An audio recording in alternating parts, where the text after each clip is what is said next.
Бурятия Республикасына түшкән юлыбыз күп вакыйгаларны үз ичине алды. Усть-Кяхта авылында алмагачлар татар көнкүреше музей утары ачылды. Байкал сабантойы узды. Мөһим очрашуларның шаһитләре булдык. Әлеге күркәм вакыйгаларны Ләйсәнә Садретдинова репортажында күрә алырсыз.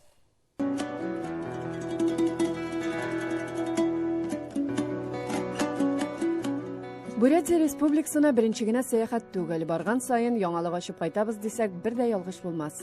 Менә хәзердә без татарлар гомер итүче Кяхта районына юл алдык.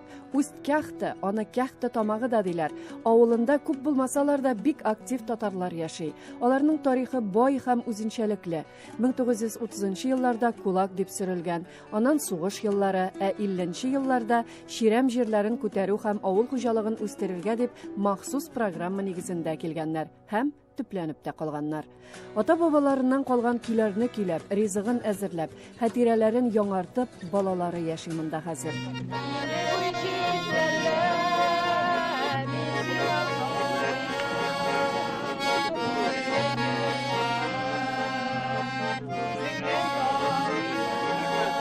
Бурятия Республикасында 7000-гә якын татар гомер итә.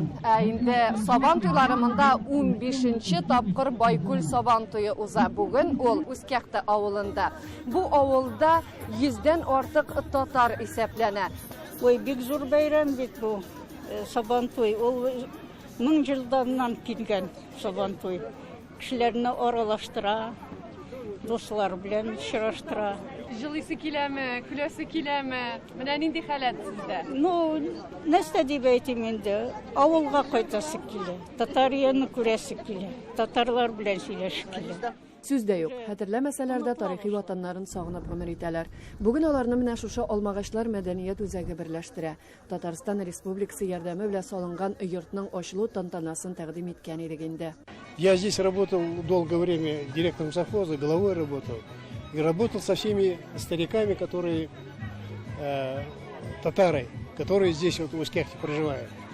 И то, что вот какие они люди, их уже не стало, и поэтому забыть их нельзя было. Поэтому мы решили здесь с их детьми, с их внуками сделать музей, чтобы сохранить их обычаи и традиции татарского народа. Вообще этот музей мы хотели и называем его «Культурой и быта татарского народа». En büyük bayramı ile ihlas kalbimden tebrik etem. Sizlerge sıhhat, salamatlık, isenlik, eminlik, tinçlik dileyim. İnşallah Allah Teala'dan Kur'an okup duamızda bütün dünya için tinçlik sorab kılavuz. Быел Байкал сабан туе бөтен дөнья татар конгрессының 30 еллыгына һәм Төбәк татар милли мәдәни мөхтәриятының 25 еллыгына багышланган. Васил Шайхразиев бәйрәмгә килүче кунакларны сәламләде һәм Татарстан Республикасы президенты Рөстәм Миңнеханов исеменнән котлау сүзләрен җиткерде. Без берничә ел элек монда килеп, теге үзебезнең зур рәхмәтләрне белдереп, горурланып кайтып киткән идек. Мондагы безнең яши торган татарлар бик актив. Аларның үзәкләре бар монда. Яшьләр белән эшләйләр, татар классы бар, библиотекада күп кенә татар китаплары, анда инде алар очрашулар үткәрәләр, һәр елны үз сабан туйларын үткәрәләр, һәм иң мөһиме, алар монда яшәгән төп халык бурятлар белән һәм җитәкчеләр белән һәр вакытта бердәм дус булып эшли беләләр, эшлиләр дә. Шуңа күрә алар турында сөйләшкәчтән инде менә без быел үзебезнең ярдәм белән монда татар үзәге төзеп, һәм зур җитәкчеләр белән килеп, аны бүген тантана рәвешендә ачып җибәрдек. Икенче караганда бөтен кунаклар белән килдек менә Байкал сабан туена. Монда 20 километрдан соң инде Монгол границасы башланып китә. Шуңа күрә менә шушында хәтле татарлар килеп, үз бәхетләрен табып, үз бәйрәмнәрен бүтән милләтләр белән үткәрәләр икән. Менә безнең стратегиядә язган бу төп миссияләрнең берсе. Без аларга зур рәхмәтле. Уже 15-й байкальский сабантуй. Самая главная изюминка этого сабантуя, конечно, открытие музея усадьбы татарского быта Алмагачлар Усть-Кяхты. Это, во-первых, рост территории, это развитие туризма, это новое развитие людей здесь, потому что они очень долго ждали. И буряты и русские говорили, нам нужны татары, чтобы они смогли село заново начать развивать. Потому что, если будут татары, мы за ними потянемся. Будет русская культура развиваться, бурятская культура развиваться. И вот это вот было очень важно. Мы смогли, справились, biz bo'ldirdik. Бәйрәмгә Бурятия Республикасының татарлар яшәгән барлык районнарыннан да һәм Иркутск өлкәсеннән кунаклар җыелган иде. Көн дәвамында Татар базар дип аталган милли ашлар һәм кул эшләнмәләре ярминкәсе, кунак мәйдан, балачак сабантуе халык уеннары мәйданчыгы эшләде. Шулай ук биредә Татарстан, Бурятия районнары делегацияларыннан татар үй чатырларын тәкъдим итү һәм башка чаралар узды. Biz hep geldik çak-çak. Bizning пряник. Именно bu paçmak. Видно подушка. Var, çiçekler var. Var. Sizge. Молодцы, рахматыңыздар.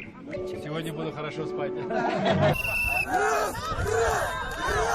Hürmetli tamaşaçılarımız, bir bu Sabantuy'un tağın bir güzelçəligi, mında şik saqçıları da qatnaşa. Çünkü mında Mongoliya şigine barı dik 30 şaqırım.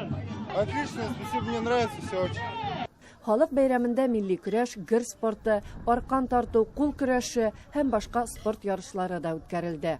Концерт программасында Иркутск өлкәсе, Байкал Орты крае, Татарстан Республикасы фольклор коллективлары, Бурятия Республикасы үзешчән коллективлары катнашты.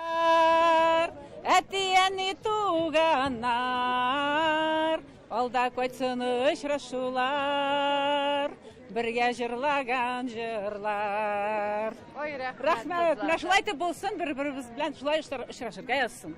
Сажиде орында бір вақытта таптанып тұрмай, ол молодец. Елда матур сабантуйлар үткәрә. Балалар жилыша. Bütün яклардан кунаклар киләләр. Төрле районнардан, областлардан килеп җитәләр. Әйтәләр, шундый бик матур бәйрәмегез үтә. Кунаклар өчен Татарстан Республикасының халык артисты Фердинанд Фәтхи һәм Татарстанның атказанган артисты Римма Агзамова чыгыш ясады. Ләйсәнә Садретдинова, Татарлар Үскәхтә авылы, Бурятия Республикасы.